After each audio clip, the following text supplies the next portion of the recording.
to get all cleaned up and put away.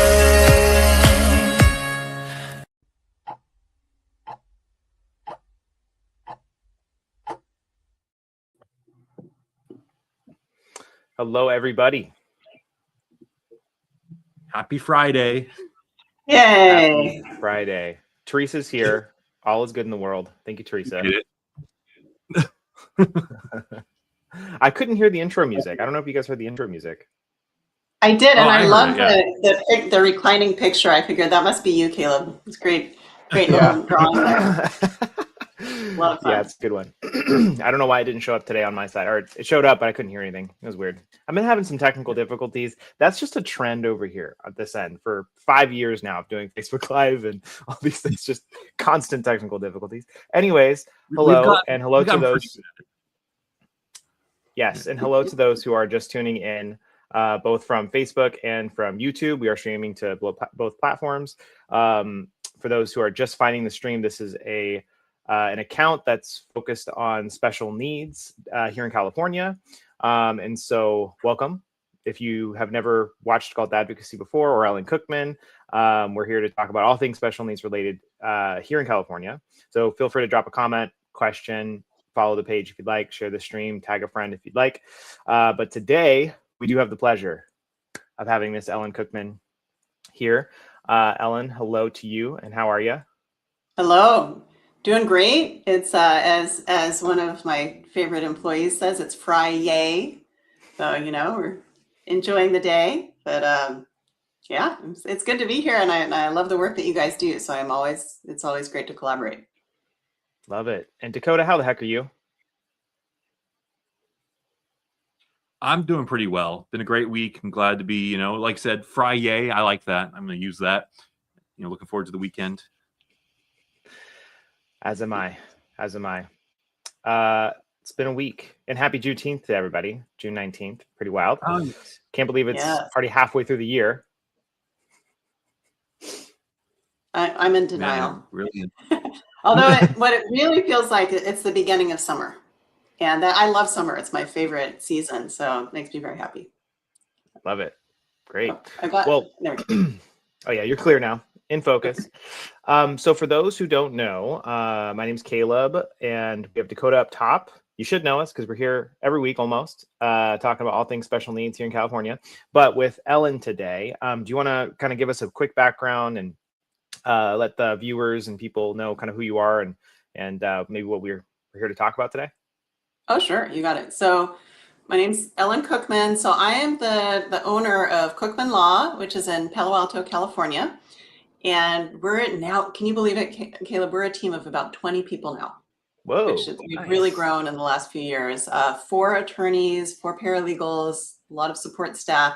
And we really specialize in helping families where our kids just have not yet left the nest. They still need some scaffolding. They still need a lot of extra help.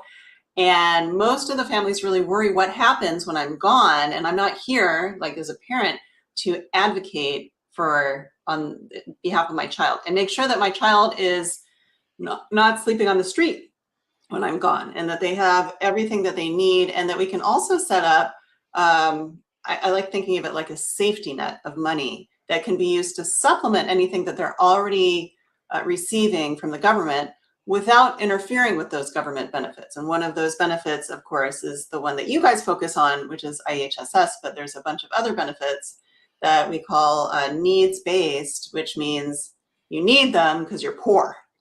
And, so if you end up inheriting money or receiving it via a settlement or a gift, that can bump you off your public benefits, which can have really, really bad consequences. So I wanted to talk about, how do we set people up for success? How do we make sure that the inheritance that they're going to leave their child is protected so their child can both get the public benefits that they need, or maybe the child doesn't qualify for public benefits, but they might in the future, how do we set up that protection so our kiddos can live their best and most independent and wonderful life. And you can see those are my boys there. So I have 2 boys, ages 12 and 13, and my older one has high functioning autism. He's doing great. But I have worries, right? Like, what if, so depression runs in our family. What if he has a comorbidity that kind of pushes him out of the workforce? His social skills aren't great, like having a back and forth conversation is kind of challenging to him. He's not very interested in what other people are interested in. He's really good at his own, like his specific interests, but not so much broadly like, oh, tell me about yourself, like that whole chatting thing is not really his thing. So, so I worry about that. So how do we set our kids, and by kids, they could be 13 like mine, they could be 1, they could be 60, right? How do we set them up for success? I think that brings us to a great question, which is your question. What's the first step then for the families watching who maybe they have done the due diligence, they've done the work for the last several years, they've gone through the headaches of getting everything situated at regional center, they've gone through the IHSS process, maybe it took them 2 years to get through multiple appeals, but they finally got the benefit for their child or their teenager, whoever this may be. And maybe SSI has been on the table or they don't qualify for it, whatever, right? Let's just, school is situated. They've gone through the IEP meetings, right? They spent all these years focusing on all this stuff. And now they're like, okay, cool. We've created a cool little bubble here of support and resources. We've spent the last several years learning about all these things. But what does the future look like? What is that next step? Little Johnny's going to be 18 in a few years. What would you share with a family that is maybe coming to this realization or asking these questions that you've just brought up? Where do they begin? Yeah.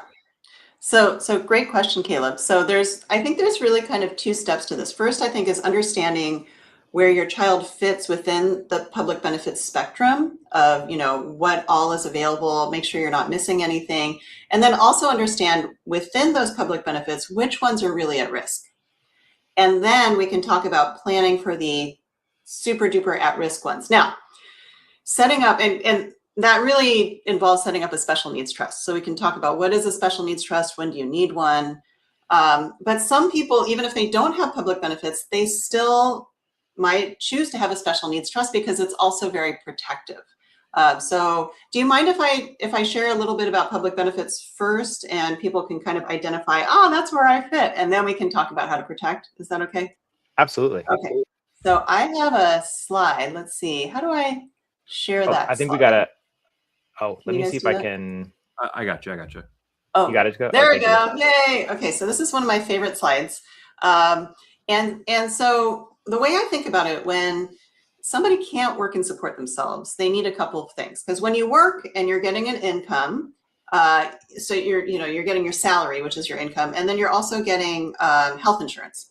And I am so hopeful that someday our country will join all the other countries that have figured out how to provide health insurance to everybody, but we are not there yet. So we have to think for kids who can't work and support themselves because of their disabilities, they can actually qualify for certain public benefits. And some of them they would qualify for when they turn 18, like SSI. So the top left-hand one is called, it's needs-based because you need it because you're poor. For SSI, you can only have up to $2,000 of countable assets. Now that doesn't include a house or a car. There's some exempt resources, but for money in the bank, you can only have up to 2,000, which is nothing. And the government has Congress has tried to increase that to even like 8,000, and it didn't pass. So this is just antiquated, horrible, horrible stuff. But that's where we're at, right? And so if somebody is under age 18, their parents' money is attributable to them. So if the parents have more than $2,000, they don't qualify for SSI, which is probably a lot of the people here. Yeah. Yeah, a common question actually we get in Dakota, I don't know if you've been asked this, but the term that we hear a lot is the household income, not necessarily parental income. So if mom, dad have a couple of kiddos, one of them being little Johnny, who's autistic, but they are in a multi-generational household where they have grandpa and grandma, maybe an auntie or an uncle living in the house, right? For their eligibility for that resource limit, does that change depending on the adults in the household, or is it just the parental, the guardians of that child? Do you mind maybe breaking that down? Sure. So, I mean, the place where I think that changes is with Medi-Cal. With SSI, if you have they're really looking at the parent's income. If little Johnny is under age 18, they're looking to see, okay, the parent is the head of household. How much do they earn? or how much do they have in the bank? And hopefully they've been able to save up more than $2,000. With Medi-Cal, if you get even $1 of Medi-Cal, of SSI, you automatically qualify for Medi-Cal, Right. which is California's version of the federal Medicaid system. And this is so important to you guys because under that Medi-Cal umbrella is IHSS, right? So in-home supportive services to pay for activities, helping with activities of daily living for somebody at home. Now, Medi-Cal currently has a resource limit of $130,000, and that's for an adult who's living by themselves, basically.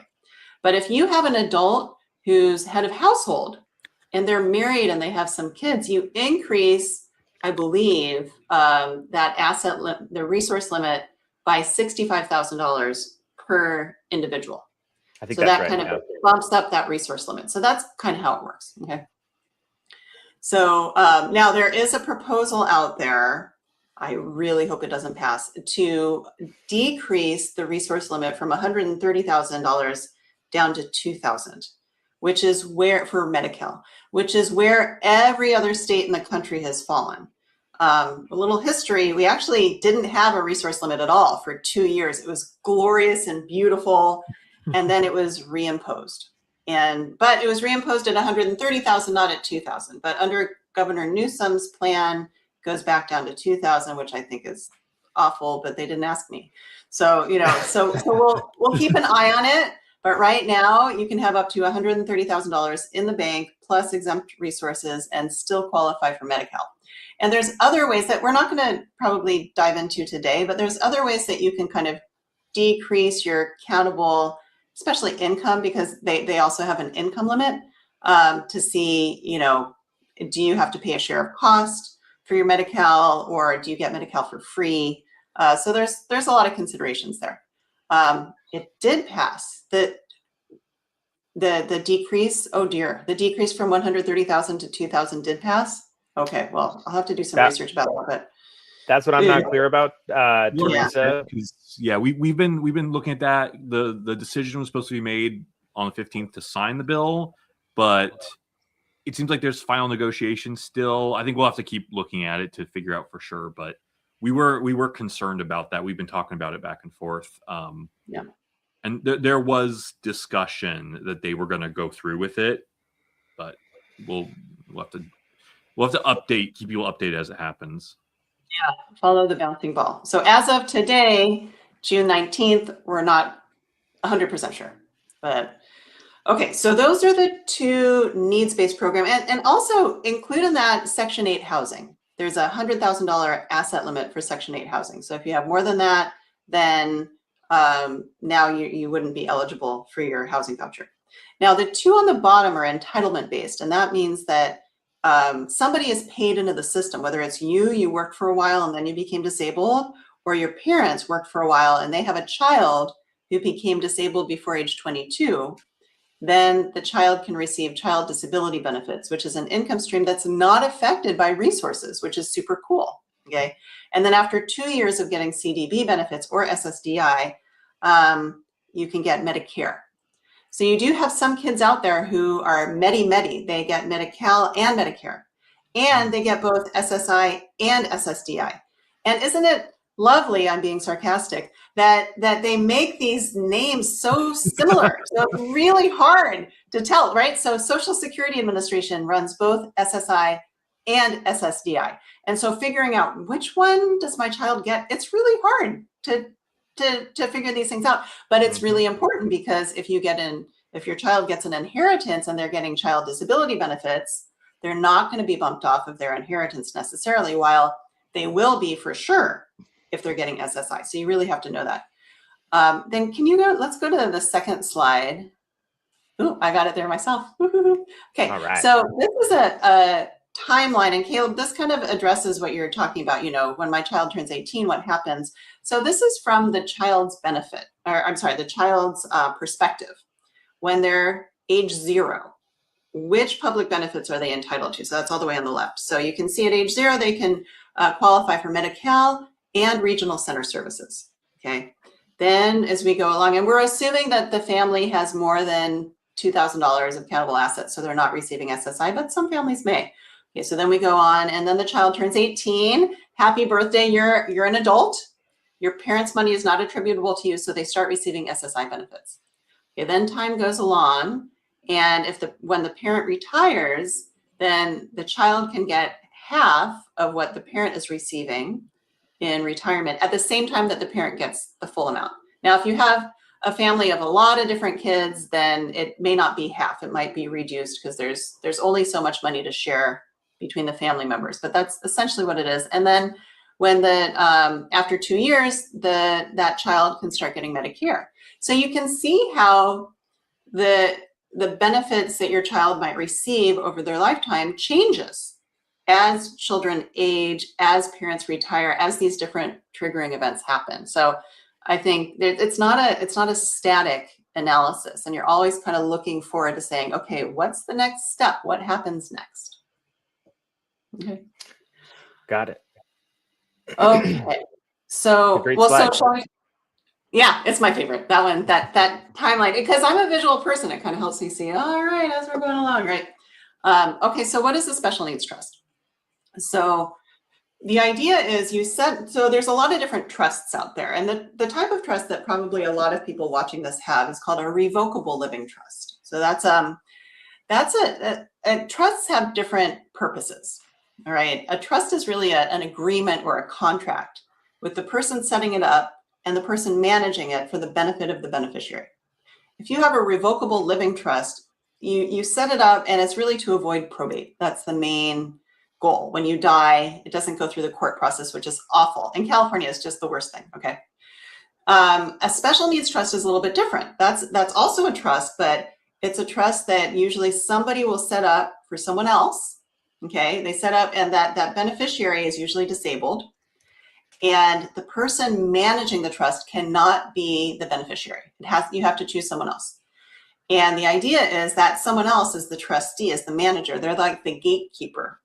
And the beneficiary can't demand money out of the trust. And it's not like an ATM. They can just go and get the money. They can't change the trust. They have no control over the money. It has to go through the trustee. And because of that, it doesn't count as the disabled person's own money. So you can have like $1 million in the special needs trust, $5 million. I had one client, very wealthy. They're leaving $25 million in a special needs trust for their child. Now that might be a little excessive, but they're like, my child needs a whole lot of help. I'm like, oh, hey, go for it. If you have that money, you can do it. But that just gives you an idea. It's because the child is not trustee of their own trust, and because the trust is set up properly. Like there's a few things a special needs trust has to say. It has to say it's intended to supplement anything that the child is already receiving with public benefits. Okay. That the child can't act as trustee. It becomes irrevocable. You can't change it once the money goes in, typically. And so you can have this great basket of money to pay for anything that SSI and Medi-Cal is not paying for. And that's a lot of things. There was actually a great court case a few years ago in California that said that a special needs trust can really pay for anything that improves the child's way of life, and improves their happiness and their independence. And that's really what we want for our kids. We want them to be as happy and independent in a protective environment as possible. So it can be used for a trip to Disneyland. It can be used for magic cards. It can be used for, like my son loves atlases. You can buy as many atlases as you want, as long as you're staying within the budget of the special needs trust. So you want to make sure that the money really lasts for the child's lifetime, and you don't want to squander it. And that's really up to the trustee to make sure that you have a good plan year by year. So whoever you choose as the trustee, that's really who you trust. You have to make sure that you choose the right person as trustee. And I do have a question on that. Yeah, please. Yeah, if you don't mind. So yeah. I think in probably most situations, right, the trustee is probably going to be the parent, right?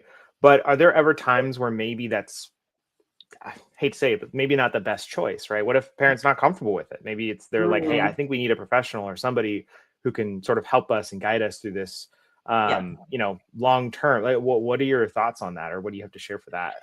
Yeah, so I have a few thoughts on that. So parents are usually the choice for when you initially set up the special needs trust. You get the structure set up, and we say that like $10 or $100 goes in there just to establish the structure. But you usually don't put money into the trust until the parents are gone, or there's a triggering event like the grandparents decide to leave money in. So while the parents are alive, usually there's no money in the special needs trust because the parent is the special needs trust. They're paying for, I'm buying my son's atlases right now. You know, I'm paying for his extra dental work, right? And so we don't need to put money into the special needs trust, and then the special needs trust pays for things. That's just an added hassle. There are a few cases, especially in the mental health community, where parents go, whoa, you know, my kid is now 25 or 30. They won't listen to me. I want to retire and I'm going crazy, and I'm going to put some money into the special needs trust and name this professional to manage the money and build a relationship with my child. And then I can be the parent and not the gatekeeper or the friend. And that can work out. Or, you know, sometimes you put money in and take it for a test drive. See, like, you know, you've named a professional. And then you think, okay, well, what kind of professionals would do this, right? Because, you know, if I think about like, for example, naming my younger son, who's 12, but let's say that they're 10 years older. So we have Caleb at 23 and Isaac at 22. That would be a nightmare if I named one sibling to manage the other sibling's trust. You know, think about the resentment that would cause. And then also I want Isaac to live his best life and to be, you know, maybe he wants to go to England or, you know, to Namibia or wherever, right? Like, or he's married with kids. You know, it's a big role. All parents on this call know how much time and effort and energy you put into advocating for your child, driving them to appointments, taking care of them. And the sibling did not sign up for that. So I usually advise families, don't put the neurotypical sibling in that role. Instead, you can find a professional. There's individuals called private professional fiduciaries. They are individuals who act as trustee of trusts. That's what they do. And some of them will manage special needs trusts, some don't. So you kind of have to look around and see, do they have a succession plan? Because probably, you know, they're human, which means that they will die. Sometimes we think we're not going to, but we will, right? I don't know anybody who's escaped it yet. So you need to make sure, or they'll retire or they'll get sick. So make sure that, you know, somebody's lined up.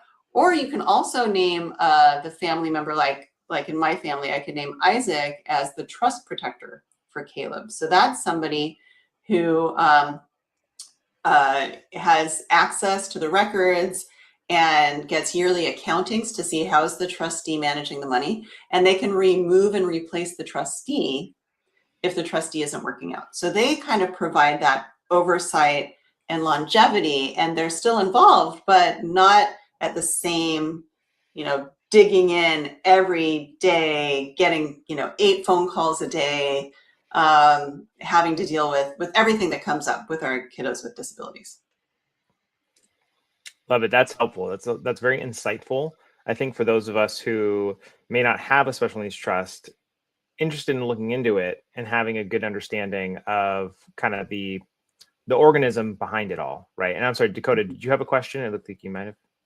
Well, I'll have 2 quick questions, more just like to, I guess, summarize some of the information or to make sure that I got it right. So first was given the example you mentioned about the person who put $25 million, is it accurate to say that there is no upper limit to what you can put into a special needs trust? That's right. That's accurate. Yeah.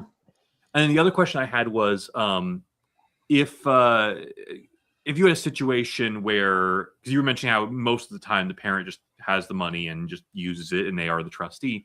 If you had a situation where you have a parent who themselves is trying to keep their assets or their income low because they are on Medi-Cal or they're on SSI, would that be a beneficial time that the parent might want to start a trust so that their own assets can also remain below a certain threshold?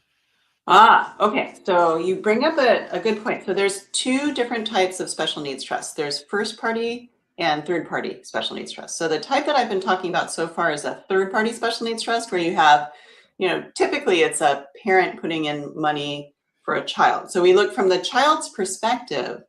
there's a third party who's funding their trust. That's why it's called a third party special needs. The source of the money is from a third party. So that could be an auntie, it could be a friend, it could be, you know, a grandpa. So somebody else is putting in money into the child's special needs trust. Now, what if the child or a parent, you know, like I had a client who was 40 and then was in a car accident and, you know, paralyzed, needed to be on Medi-Cal, right, and get some help there. So we created a first party special needs trust that he could put his own money into. So that's the type of trust that holds the disabled person's own money. Now, the main drawback of a first party special needs trust is that when you die, when the disabled person dies, Medi-Cal gets to bring a reimbursement claim. They get their money back. So it's kind of like a deal that you're setting up with the government. You're saying, all right, I'm gonna, you know, I get to protect my public benefits during my lifetime, but then when I'm gone, the government gets it back. So Dakota, in the example that you're talking about, if you have parents who need to protect their own money, then they might put their money in a first party special needs trust, or they might, if they're elderly, they might give some of their money to their children, their trustworthy children who can turn around and put money, some of that money into a third party special needs trust for the parent. And that's a little bit more complicated. That's part of elder law. So or Medi-Cal planning. So like if you have an elderly parent who needs to go into a nursing home, and Medi-Cal will pay for a stay in a long-term nursing home, and they need to protect the parent has more than $130,000 right now, then that protection needs to happen. So at our office, we don't do, I used to at a different firm, but we don't do elder law planning, but I'm happy to provide some references if somebody needs it. Great. We do have a question here from Ms. Teresa. Do you have staff to assist non-English speakers? Also, do you give consultations for people who might want to learn more? Yeah, well, so none of our attorneys, well, one attorney speaks Korean. I think the rest of us, I speak some Japanese actually, but Oh, wow. Our receptionist is actually bilingual. She's Spanish speaking, and she can help with interpretation. For consultations, we don't offer free consultations, but what you can do is you can call our office and you know, talk to somebody on our intake team and see if it's the right fit. You know, if the situation that you have would be a good fit for us. If we're a good fit for you, we can, you know, quote you a fee based on your specific situation. So that's typically what we offer. Got it. I'd love, by the way, if you know of a special needs planning attorney who's looking to work for a firm we're looking to hire, and even better if they speak Spanish, that would be so awesome. We would love that. There's so few attorneys who go into this field, and I'm always trying to recruit and train people. So bring them on along. We are currently hiring. So please, yes. Love it. Well, we have a lot of parents here who are watching. I'm guessing some of your kiddos are going to school soon, right? Any interest in law, you know who to call, right? So great field. You really get to help a lot of families. It's so rewarding. And you have to understand about taxes. So, you know, I guess is that the drawback? I find it interesting, but I'm kind of a nerd that way. So go figure. It's a win-win. You get to help people in their lives as well as your own personal life. Now that you get to have a better understanding of the tax codes, right? Looks like we do have another question from Teresa. And I will say, Teresa does not have to be the only one with questions here in the comments. If you do have a question or something you'd like to share, please let us all know. This is a dialogue today. This is conversational. Teresa, again, you can find, not a question, but she's just posting your information there, Teresa, or Ellen. Yeah, I should mention that. So I have a YouTube channel that has over 200 videos now. We've been running it for about three and a half years, 14,000 subscribers. You can be the next subscriber. I know. So I post once a week, and we post on, like, remember that public benefits chart? I have videos on like every square and each little, like I have 3 share of cost videos as the laws have changed. I try to update things. So please go and, you know, binge the videos. It's completely free. It's a great way to find out more, because especially California's laws are so different from other laws. So if you put in, you know, in ChatGPT or in Google, you know, tell me more about Medi-Cal rules, they're going to tell you about Medicaid in other states, and Medi-Cal is completely different. We're under 1988 rules. We never even applied the 1992 rules. Okay. So that tells you how antiquated we are, but it's really good for families because our rules are a lot more beneficial for our families. Not as good from a collecting taxes perspective, but that's okay. They shouldn't be collecting taxes from disabled people anyways. Like, go away, you know? That brings up a very interesting question that Dakota and I have discussed with Teresa and the team. And it's utilizing some great new tools that have come out the last several years, right? One being AI, right? So we have a lot of people that come to Cult Advocacy who have shared like, hey, I went through my own appeal process for a certain benefit, and ChatGPT or some other AI platform helped me along the way, right? Or we'll get people who correct us here on Facebook when we're sharing information, like private, when they call us and they're like, hey, you said this, but ChatGPT tells me this, and it's totally different. We have found that it can be a helpful resource, but there are times where it is wrong. So when it comes to applying some of the laws and things that you practice, what are some of the things you share with people, or I guess your thoughts on it? Is ChatGPT or AI, is it, I think the question, Dakota, originally, is it accurate information or is it something you can lean on, right? Do you remember the exact question we had? I don't remember the exact question, but I have an opinion about that question for sure. Okay. I think Ellen understands. So what is your response to that? We can all share our stories, but well, let me actually share a story from just 2 nights ago. I'm actually preparing, I do my YouTube taping and I do batch videotaping. And so I do a lot of research. And so I was wondering, okay, for share of cost for Medi-Cal, in 2024, they had passed a law saying that they were calculating share of cost a different way. They were saying, okay, once you hit the 138% federal poverty level, they're only going to charge you share of cost for the amount over that federal poverty level, which is about $1,800. Okay. Right now, if you trigger share of cost, you have to pay anything above your $600 of income. It's awful and punishing and horrible. So they changed the law, but they never implemented and funded it. And then they revoked it. So I'm thinking, okay, well, that was in 2025. Has anything happened since then? So I put a question in ChatGPT and it said, oh yeah, that's been implemented. And I got so excited. I was like, yay. So then I said, okay, well, show me. So, and this is what you really have to do, show me the source information. Like, where did that information come from? And so they took me to a website that was basically a summary of other sources. I'm like, I'm not sure about that. I mean, I'm putting this on YouTube. I better be right, So then I said, no, please show me actually, like, where did that source find its sources? And it turns out it was wrong, right? Unfortunately, I felt like my bubble was totally popped, but it was really, unfortunately, we're still under the old regime where anything over $600 goes towards share of cost. But so I think ChatGPT can be a great place to start a search. But if you're really looking for accurate information, then you have to go into we call it the POMS, which is the Program Operating Manual System, which is really what Social Security Administration workers use as their operations manual. And that's where you will specifically find the accurate information. We had to actually, we're putting in our engagement agreement that we will not review all the ChatGPT or AI suggestions to our trust. We're just not going to do that because it's a ridiculous waste of time.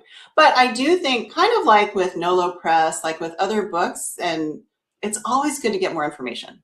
So let that be a starting point to your research. Let that inform kind of the direction you're going, but then make sure that you dig down deeper and you confirm it with an accurate source. I love it. And I think that's a very fair, safe suggestion and procedure, because I think we're on the same page, especially when applying it to the conversations about regulations for IHSS and what to do next. We do have a question here from Miss Karina. Thank you for those who have dropped comments, tagged friends today, and liked, loved, shared the stream. That's always super helpful.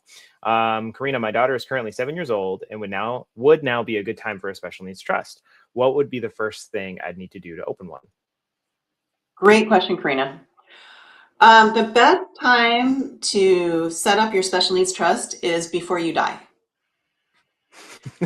And if you know when that's going to happen, then let's go to Las Vegas and make a lot of money, right?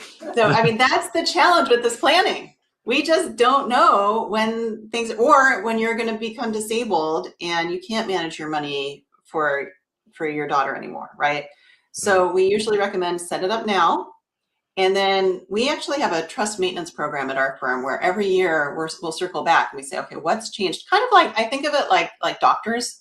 They check in with you every year, and you have your physical, and you say, okay, has this changed? Are these things properly titled in your trust? Because trust funding is a big thing too, making sure that things are titled properly.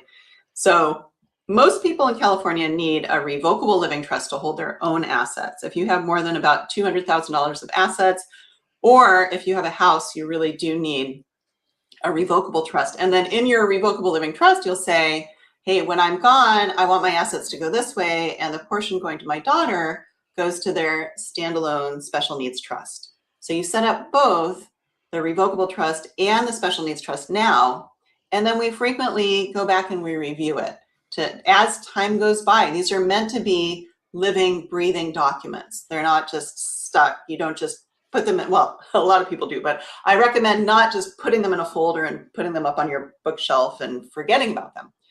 Because 5 years could go on, your life situation could look very different. Somebody could be married or divorced. Somebody could have been born or died.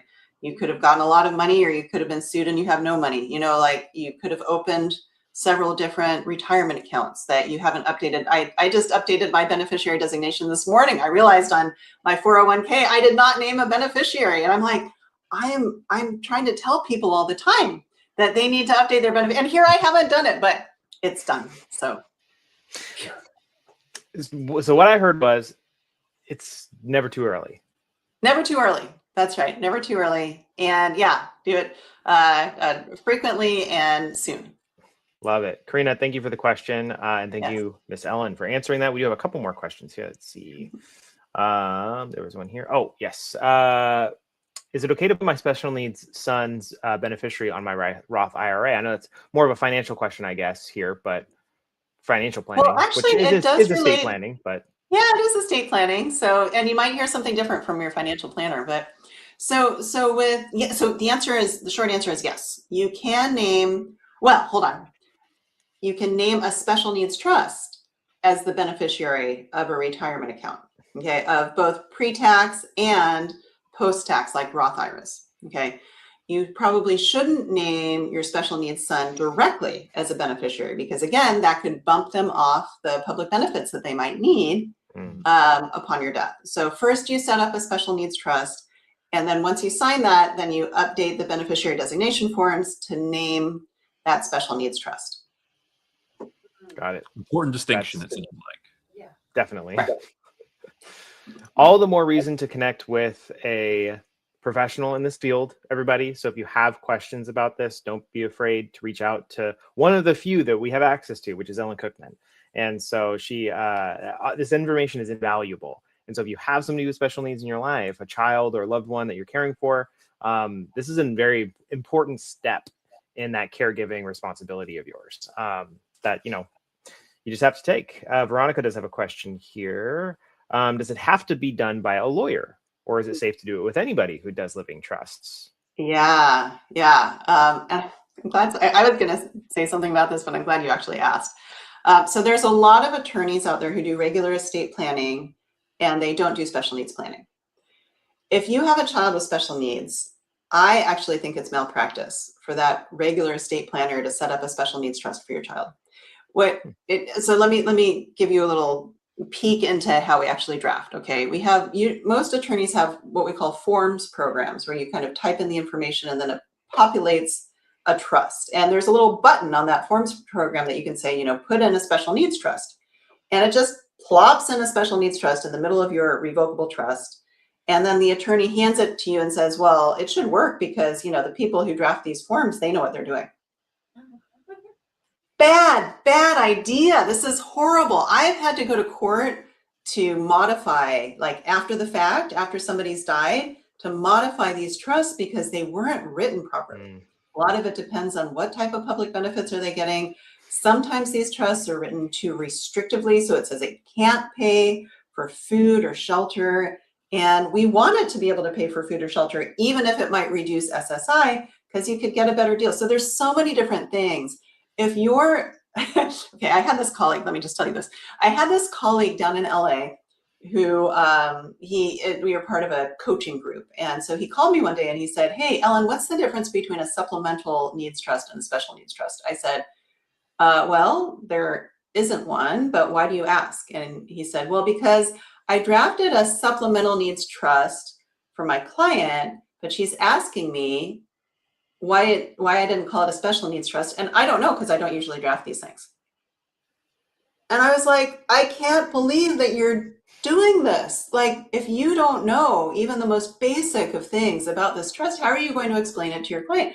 How are you going to make sure that it works? I mean, one of the challenges of this type of planning is you may not need it for 20 years, but is it going to work in 20 years? Because you won't be around when it matures, when you pass away, right? In fact, you won't be around when you pass away. That's kind of by definition. So who's going to fix it if it's broken, if you need to update it?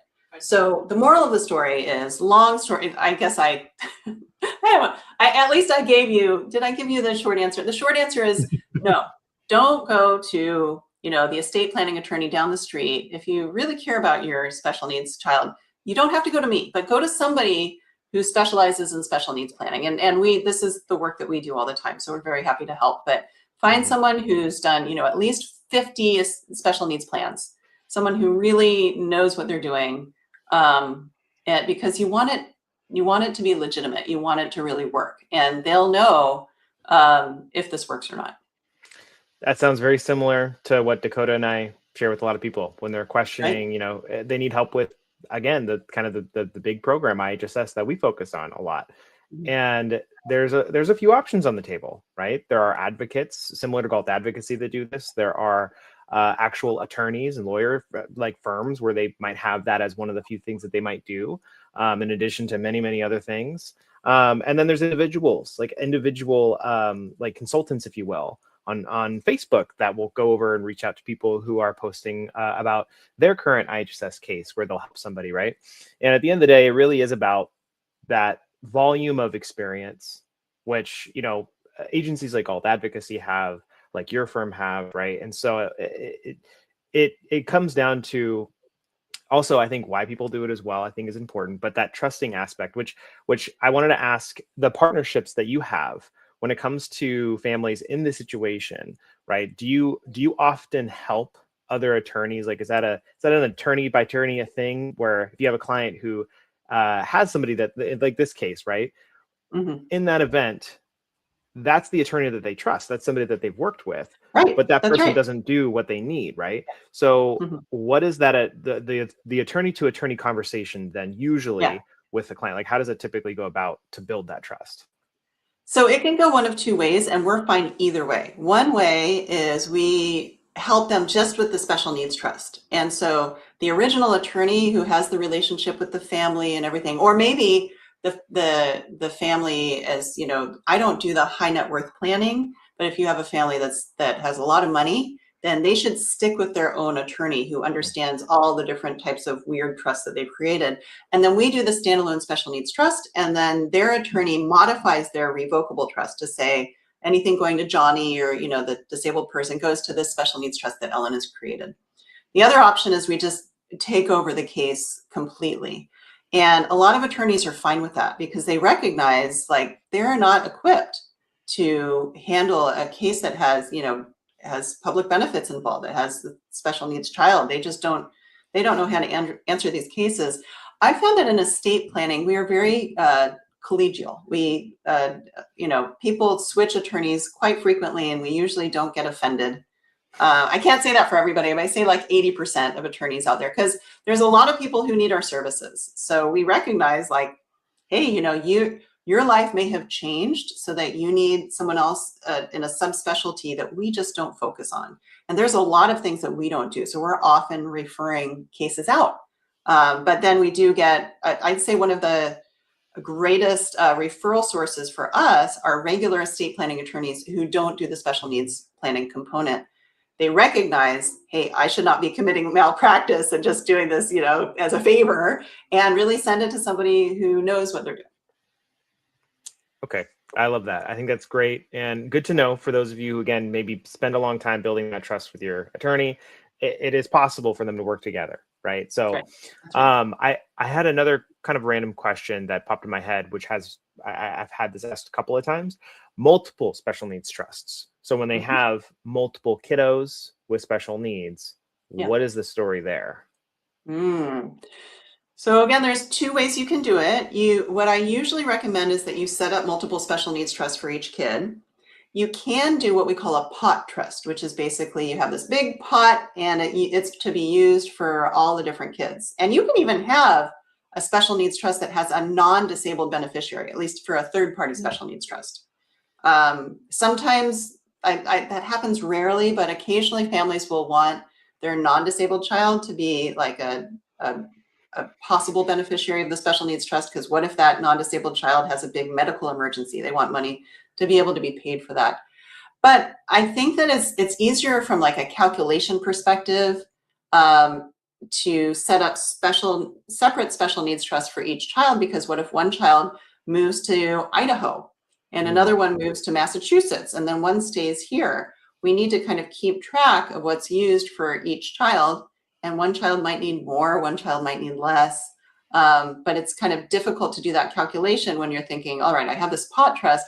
How much can I pay for child 1 if I have child 2 and child 3 waiting in the wings and something could happen to them? And this payment could affect my ability to take care of all of them. It gets very complicated on the back end, on the administrative side. So does that answer your question? Yeah, definitely. Definitely. And it goes back to everybody who has a children or multiple children with special needs needs to contact Alan Cookman, because there's no way I'm going to be able to repeat all that. Although you can probably find a video on it. Love it. Now I know we're getting close to the end. We're kind of we don't have a whole lot of time left, but I did think we should at least in a brief summary, or given just the main points, mention the CalAble account and how it differs from special needs trust, and when you might choose to go that direction, or can you have both? We only got a few minutes left, but if you want to touch on that a little bit. You got it. So I love ABLE accounts, and in California, so each state has their own ABLE account, and in California we have a CalAble account, and that is the account that you should set up for your special needs child. All right, so here are kind of the rules, and then we'll talk about why CalAble and stuff. So you can put in up to $20,000 per year into the savings account, and it's basically modeled after a 529 plan, an education savings plan. In fact, it's called a 529A plan, so it really has the same rules. So post-tax money goes in, and it can grow and grow in value. And when you withdraw it, as long as you withdraw the money for qualified disability expenses, which is defined very broadly, you don't have to pay any of the capital gains tax, any of the tax on the growth. So it's a really nice savings vehicle for somebody who's disabled. And the first $100,000 in the ABLE account does not count against SSI benefits. And if you're not receiving SSI, all of the money in the ABLE account does not count against Medi-Cal benefits. Okay, so it's just not a countable resource for public benefits purposes. So it's a really nice extra savings account. So let's say, a child receives $10,000. Instead of having to set up a puny first-party special needs trust or spend it all down, you could put it into an ABLE account. Now, the reason why I say CalAble account is because California, so ABLE accounts were set up to have a Medi-Cal reimbursement claim, to say when the beneficiary dies, Medicaid gets their money back. But they gave states the ability to waive that. And California, and I think like 5 other states, have waived the reimbursement claim. But then they realized, hold on, people in California are setting up ABLE accounts in other states. We don't want that. So they provided an incentive and a punishment. They said, if you are a California, and this was 2024, I think this was passed. If you are a California resident and you set up an ABLE account, a CalAble account, we're not going to bring a Medi-Cal reimbursement claim. But if you're a California resident and you set up an ABLE account in a different state, we will go after money in that other state.